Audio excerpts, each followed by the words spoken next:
Deuxième partie de l'entretien. Jean-Pierre, l'art peut-il éveiller les consciences?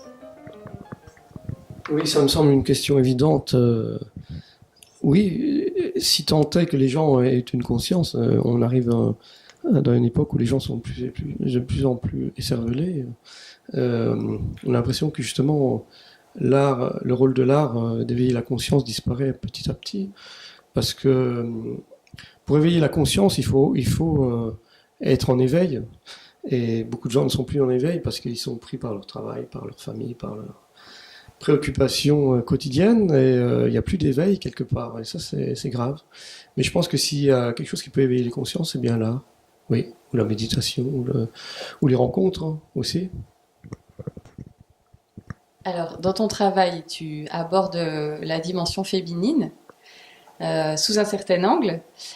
On pourrait donner, à travers les âges, les époques et les cultures, différentes approches de la femme dans le monde, mais on en parlera dans une troisième partie. Oui. Aujourd'hui, à travers ton œuvre et en fonction des retours que tu peux avoir du public, qu'est-ce que le public peut te renvoyer sur la notion de féminité et comment toi tu l'abordes ou comment tu y réponds? Mais la réponse du public, c'est par rapport à leur vécu. En général, par exemple, le public new-yorkais devant mon travail, ils sont étonnés, ils s'émerveillent et ça les fait marrer. Mais en France, les gens sont un peu plus fermés par rapport à la monstration de la sexualité. Donc, les gens sont un peu plus choqués. Je pense qu'au Japon, mon travail serait perçu différemment. Le rapport à l'image sexuelle est différent d'une culture à l'autre, bien entendu.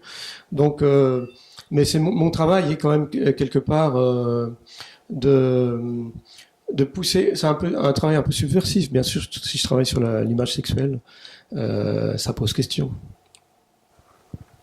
Oui, alors effectivement, parce que je parlais de la féminité, la femme, toi tu l'abordes déjà sous un angle qui est particulier, donc de la sexualité, qui n'est pas un critère suffisant pour définir la féminité ou la femme dans le monde, mais important pour toi. Mais la sexualité est importante pour les femmes où qu'elles vivent et quel que soit leur statut social. Je pense que c'est important de pouvoir vivre allègrement sa sexualité mais je suis pas un donneur de leçons. Je montre juste, je montre juste des femmes qui sont en extase sexuelle. Bon, c'est vrai, ça peut poser. Et dans le désir, je montre le désir, le désir féminin. Alors justement, à travers tes œuvres, est-ce que si ton objectif est de réveiller ou d'éveiller la sensualité, la féminité dans sa partie la plus intime, Oui.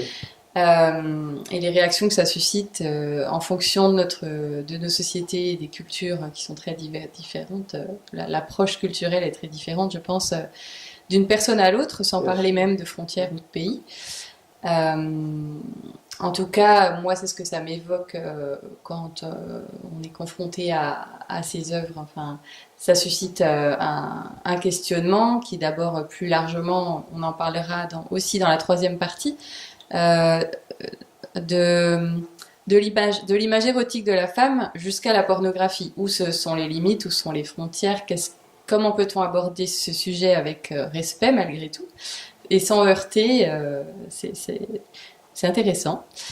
Est-ce que ça vient réveiller peut-être chez certaines femmes dans ton public, ou j'espère aussi chez certains hommes, c'est quelle importance finalement d'éveiller sa féminité ou de la réveiller voilà, dans un parcours de vie où on est de plus en plus enfermé, où on se met de plus en plus de barrières mentales, où parfois même la sexualité serait taboue.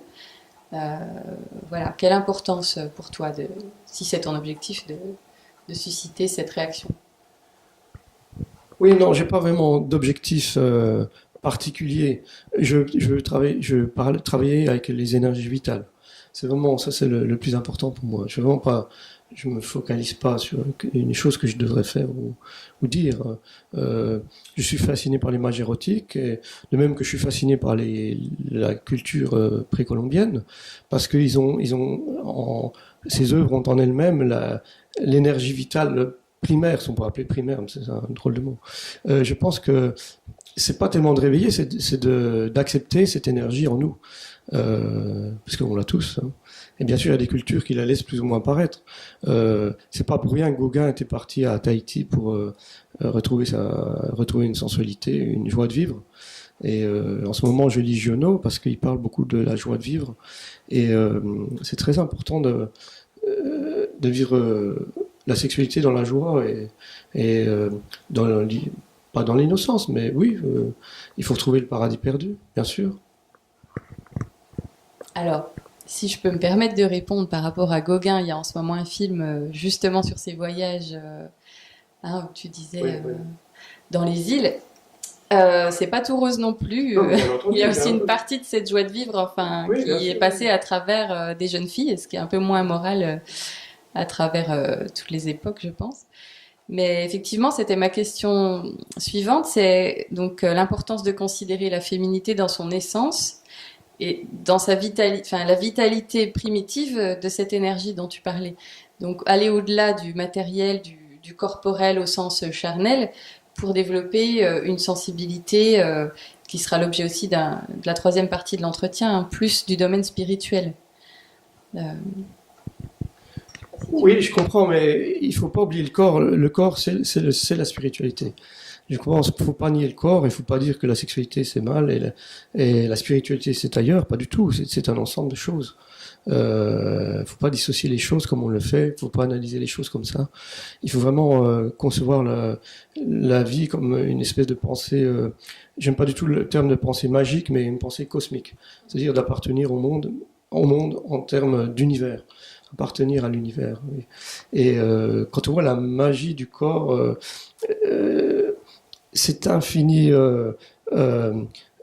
jouissance d'être en vie de toutes les parties du corps, c'est fabuleux quoi, d'être en vie, de pouvoir voir, écouter, parler.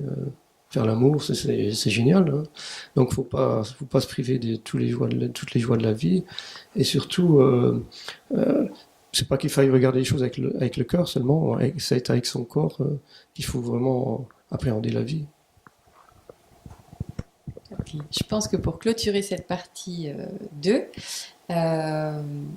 tu as un peu répondu à travers ce témoignage à ma dernière question, qui était de comment associer la féminité, la sensualité et toutes ces dimensions de la vie d'une femme et sa sexualité, et en même temps être dans une conscience pleine de son corps qui permettent, tout ça relié, d'être source de créativité.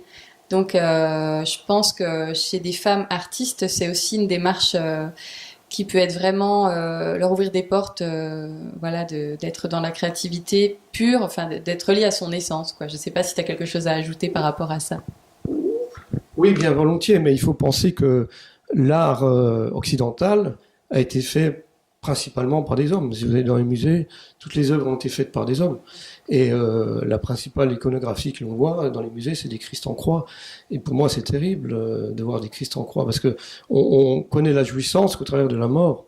Or, la jouissance peut se vivre au travers de la sexualité aussi. Et personne n'en parle. Jamais dans un musée on voit une femme qui jouit.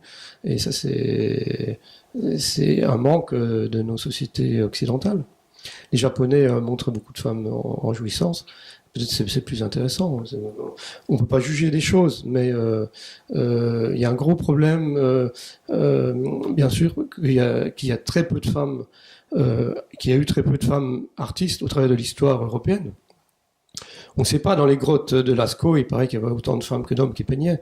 Et dans les sociétés tribales, c'est également vrai. Je pense que c'était beaucoup plus équilibré, mais peut-être qu'on en reparlera dans la partie suivante. Merci. Merci à toi.